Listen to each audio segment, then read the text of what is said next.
Welcome to the Human Biography Podcast. On today's episode, I've got my good friend Ada from Talk Shop Media. Thank you for being here today. Thanks so much for having me. Now, we've hung out before, and friends don't talk about work all the time. So I had to bring you in front of cameras to talk about work. Great. But I wanted to talk about a lot of the things that you do and the type of clients that you have, and let's get into it. Yeah, tell me about Talk Shop Media and your role as well. Yeah. Amazing. Yeah, so the company has evolved over the past 15 years. Okay, great. Really started as a merger between two different PR agencies. Okay, yeah, so there was Katie and Beth, who ran their own firm, Yes, that's right. and then Sarah, who ran hers. Yeah. And they were competing against each other. They were kind of coming up against each other for business. Yeah. And they were, the three of them, kind of reaching the point in their lives that they wanted to be able to have kids and step away a little bit and have somebody to cover for them in the same capacity that they were able to. So 15 years ago, they came together and formed Talk Shop. Wow. Started really as a traditional PR shop. Yeah. So you're like media relations, getting different clients in front of the media, in print, TV, radio. And primarily the clients were real estate and technology at that time. Beth really brought the real estate arm and Katie on more like the consumer lifestyle and real estate as well. And then Sarah brought in like the technology business. And over the years, the business grew and expanded into digital a few years back, expanded. So the headquarters is here where we're sitting in Vancouver. Beautiful space, And we opened a Toronto office about 5 years ago now. Nice. Maybe 6, and expanded into LA just over a year ago. Wow. So over the past 5 years, really saw that significant growth, and into like digital, so social media. We brought Kristen Lee on as a partner. Sure. She grew the digital side of the business. And now where we're really seeing lots of opportunity is in corporate communications. Wow. So what's that kind of full sphere of communications that you need to have as a company of any size? It's not just media relations anymore. It's not just social. So what's the messaging on your website? What kind of videos are you putting out? What's your internal communications look like? Because often that'll bleed into how you're perceived externally as well. So lots of opportunity for growth and expansion in all areas of the business. In this world of communications and PR right now, I want to talk about the landscape, what's going on in the world. Like there's individuals that need personal branding, and then there's big companies that need big branding. And that internal external communication is a very interesting balance as well. What does the world of PR look like in today's landscape with media landscape? Because everyone is, I think traditional media is kind of shrinking, and outfits like this are just growing, and their need for this is growing. Can we talk about what's going on in the world? Yeah, I mean, I would say now more than ever, people are looking for clarity. And they just need to know like, what is your key message? And it's less about like all the different tactics to get it out there, and less about like sharing how complex everything is that you're doing. It's drilling down into like, what is your unique offering? And sometimes you have to communicate that 3, 4, 5 times across all different platforms in the same way. So I feel like our role as communications professionals has shifted from trying to kind of flesh out all of these pieces of the business and really bringing people back out of the complexity and into the simplicity, which is a difficult and difficult thing to sit with sometimes. Because people want to talk about all the things their business does, and they want to talk about their background and all and get really technical. So with a lot of the technology companies we work with, sometimes it's engineers, sometimes it's like developers who have all of this complexity behind what they do day to day. And it's bringing it back and out like 3, 4, 5 levels, and still having the complexity and the detail and everything there. But what are you trying to say at the end of the day? Well, we work in video content. Everyone knows that, and so we are interviewing people and talking to them. And sometimes people have a really great idea of who they are, but they need that help to bring out the message. And so, can you tell us the type of clients that you would want to work with, and that really could use the benefit of Talk Shop? Yeah. So really industry agnostic. I would say any industries that are growing in North America, we will touch, for the most part, in some capacity. Still, the core of the business is technology, real estate, some CPG, but natural resources is an area that's growing a lot, needs a lot of communication, needs, again, a lot of that like simplicity of messaging that we're able to provide and kind of guide different companies as they're just navigating this reality and political landscape as it is right now. Usually we look for companies 60 employees plus tends to kind of be the measure of like, if you're at that stage, you're ready to engage, a larger PR shop. We will sometimes work with smaller startups if they are on a high growth path. We'll say, okay, we'll take it on now and grow with you as we grow. And those are often some of the most interesting stories. And then the founders who go on to, be a multiple time founder and grow a business that then can sustain a shop of this size. And I find that a lot of those, accomplished entrepreneurs who've gone through this sort of idea of they've created their product, their service, and then they've gone to their next company. They understand how the PR world works. They understand how to communicate. And they see it as their a huge strength for them because they're like, oh, we're going to do what we do really well, and then we're going to talk to Talk Shop, and they're going to be there. Are there any PR tips or anything that you would suggest to the audience out there that they could do in their own business or day-to-day, things that they might want to look for when they're presenting themselves? I mean, I would say my biggest piece of advice is the mic is always live and use every single opportunity to share, what it is you want to get across. People will often think about PR as like, what's the media training? What's the moment when I'm in front of the camera and what do I say and how do I rehearse my lines? The reason we're sitting here today is because we connected through friends. Absolutely. Right? And something about what we said to each other resonated in that moment. And then that's what builds careers. That's what comfortability and networking is really, really big deal for us. And it works.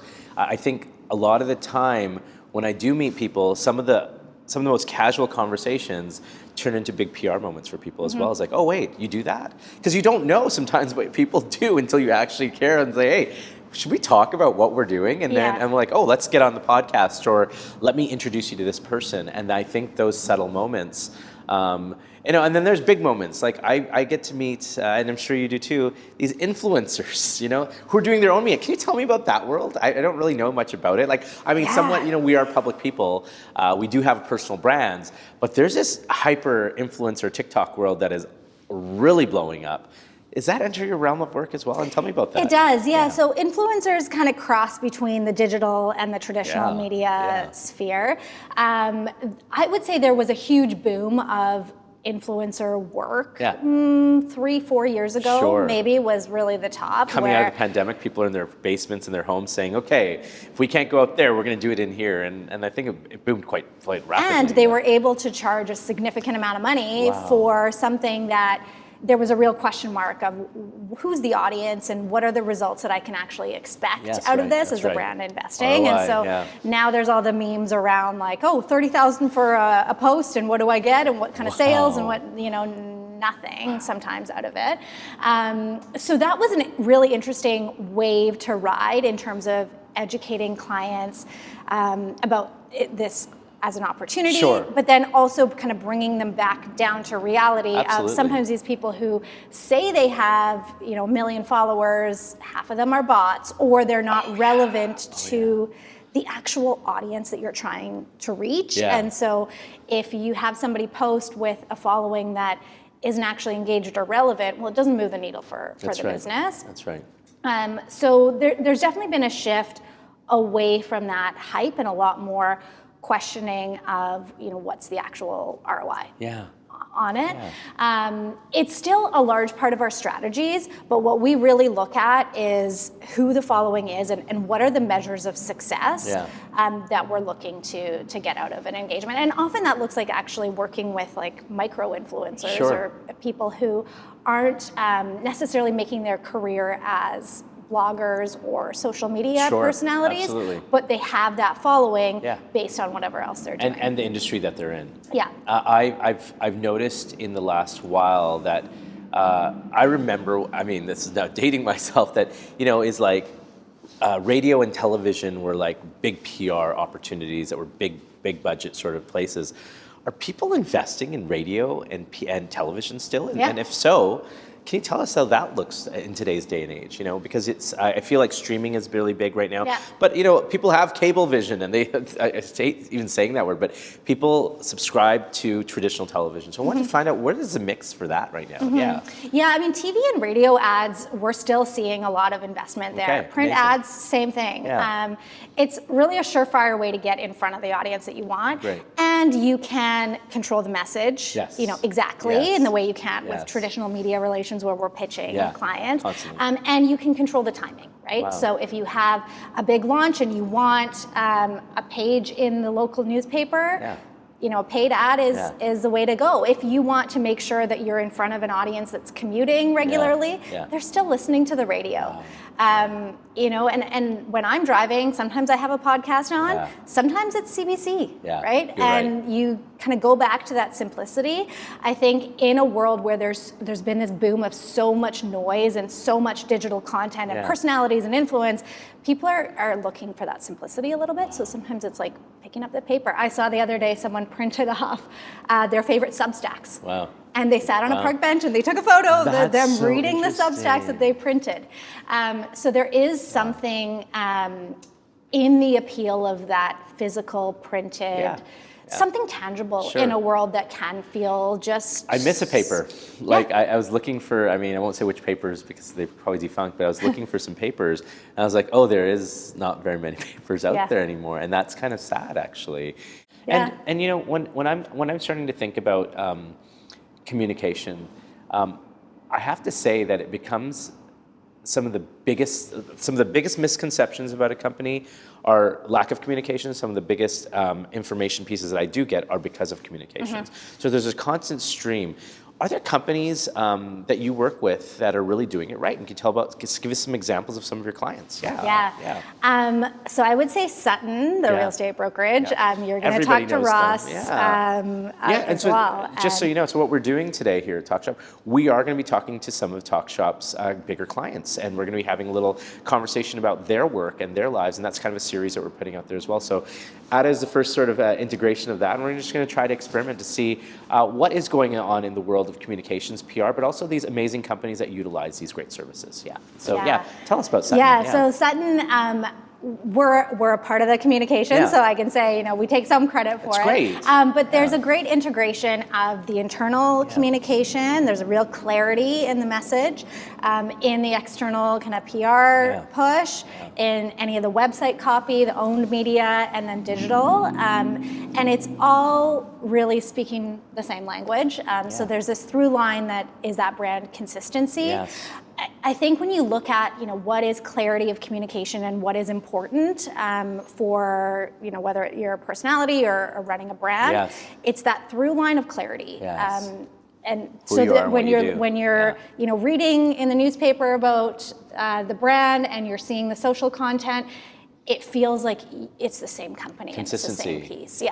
Well, you know, here's a good question. You know, and again, I probably know the answer to this because I do work with a lot of interesting companies, but let's talk about the people out there. When companies are doing really great, do they go harder into communications then? Should they go deeper and bigger into that? Like, what is the rule? Because there's some companies like, you know, we're in Vancouver, so we got the Lululemons of the world, we have Aritzias of the world, and they're global brands, and they're consistently working on all that kind of stuff. But like, is there a point where you can hold back and just sort of like be happy with what you have, or do you just like what is the rule for that? I mean, what I'll often recommend is like an even keel of communications throughout, and when things are going well, it's actually a time to continue sharing those stories and that message, because inevitably in business and in life, something will go wrong at some point, and there may be a negative story, there may be an unhappy employee, there may be something that goes wrong in the business. Yes. And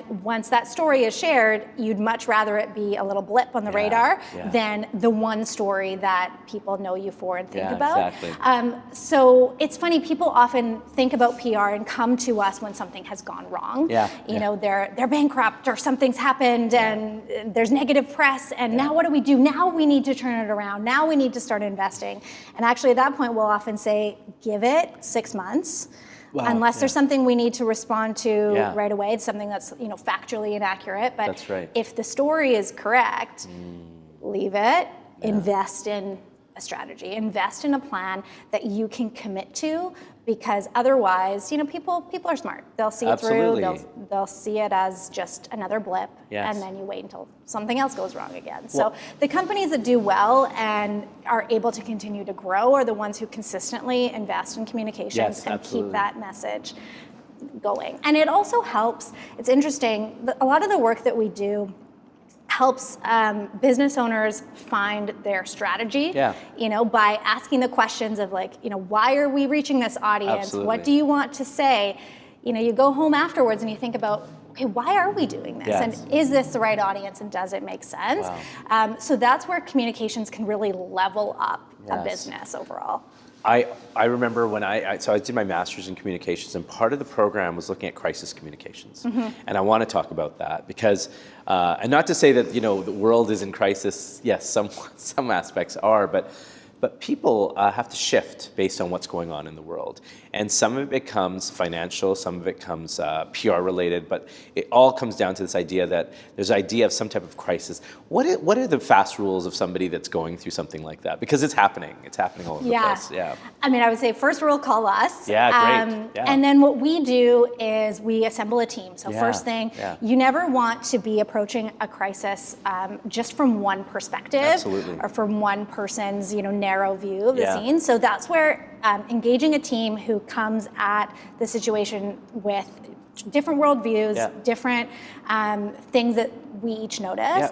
And then it's creating that plan and consistency for messaging. So if there's something inaccurate you need to correct, you correct it quickly. And then how are you communicating the truth, right? Like that's the most important thing in these situations. People who come to us and say, we don't actually want to take accountability, or we don't want to, you know, we want to cover it up. Like, we don't do that. And people can see the truth a mile away. People can research everything online, and they're ready to go. They'll see through it. And you have, like, I remember seeing posts of things that are going on, whether it's war, financial, political, and you see all the people chatting and all the messages, and like people can read through it. So there needs to be, I guess, something a little bit more forward-facing and honest. Right. And I mean, one of the things that we will do that matters a lot is picking the right spokesperson. So sometimes when you see a team, and you can pick out the person who can communicate authentically and come across with that, you know, truth. So those are the people we'll often pick to represent a company in a time of crisis. And sometimes it's not the CEO, sometimes it's not the founder, sometimes it's like the person on the ground who's actually dealing with the issues. Like, say it's a data breach, right? That's right. Media will want to talk to the person who's actually solving the problem, and sometimes they can come across a lot more authentically. And there's a level of media training that we would do in that situation, and make sure that they're, you know, ready and not revealing anything that they're not able to. But that authenticity really comes across. I don't want to talk about politics, but when you look at politicians, we just had an election in our country. There's whole bunch of stuff going on with our neighbors out down south. What is PR in that realm? Like, you know, I feel like, how does that work? So there's government relations that's like actually coordinating with the politicians, getting the meetings. We do something called PR for GR. So it's bordering right up until like the GR portion. Yes. So sometimes what that looks like is, say you're a real estate developer and you want to build faster. You know, you're coming across all of these barriers, bureaucracy. We could do a media campaign around that, have the developer tell that story, and then get the attention of the politicians, and then that's where the GR piece meets. Wow. And then they can actually lobby for some of those changes. But media, politicians are reading media, so we use that very strategically of what's the message that's going to make a difference. And we also sometimes will do media events with politicians. So bringing the mayor to a launch event. If there's a significant technology investment, you'll see the mayor. So that's where a PR firm like ours would come in and coordinate that to get a bit more of that attention. So it's sometimes you're using media as a shiny object to get the politician's attention. Sometimes you're using the politician to support your client to get the media attention. So interesting. It's very interesting because when we talk about doing our own video content about ourselves, we'll do a year-end video or we have a demo reel, but then we'll put together stuff for people and we'll always forget to treat ourselves last, right? Yeah. How do PR companies PR themselves? How do you talk about yourself? Aside from things like this. Stuff like this. Yeah. Awards make a big difference. I can so, and it's very time and labor intensive to apply for the awards. Yes. That's been such an eye-opening thing that I didn't know before coming into the PR world. Sure. Just the process that goes into, the 40 under 40, the Entrepreneur of the Year, it's talking about companies. But taking the time to submit to a lot of those applications and go through that process helps you get in the room with the right people who are doing the same thing and building something together. And then also when it comes to things like SEO, right, will come up. Absolutely. Really, our best work comes from referrals, and the best kind of PR we can do for ourselves is strong work and good work, and have people who are genuinely happy with what we've done for them go out and talk about that. So that's something that you can't fake and you can't buy. So really, when we look at how do we refocus, how do we grow our business, it's often come back to the clients, come back to the work that we do, and good work kind of speaks for itself. So it's 2025, we're at the first quarter of the year. What do you want to manifest for this year, for yourself and for this business? My word that I just keep tossing around is clarity. I think it can be so easy to get distracted and muddled with all the things that are going on, and looking at we have 3 offices, we have all these clients, we have always things changing, growing, moving. So I really want to come to a place of clarity. And rest. I need some time to rest. What is rest? Maybe it's this midlife thing that I feel we're in a little bit. But I have 2 kids, kind of similar to you, and this time is so precious. And the goals of business and everything are so important, but oh man, this time is just golden. I want to soak that up. Yeah. I think when we think about life, I always say to myself that, I'm going to rest, and I don't. So what I wish for everybody is to take time to actually execute on that personal time, inner focus. Because there's going to be times like this where we are outwards, and we are outwards for so many people. It's part of our work, it's part of the DNA and how we operate, but really in the end, if we don't do this, we're not able to give to the people that we are already working with. And so I think I wish you rest, I wish you thanks, and thank you for having us here today. Look forward to building more communications ideas with you and your team. But Talk Shop Media, Ada, thank you for your time, and thank you for having us today. Thank you. Yeah, awesome.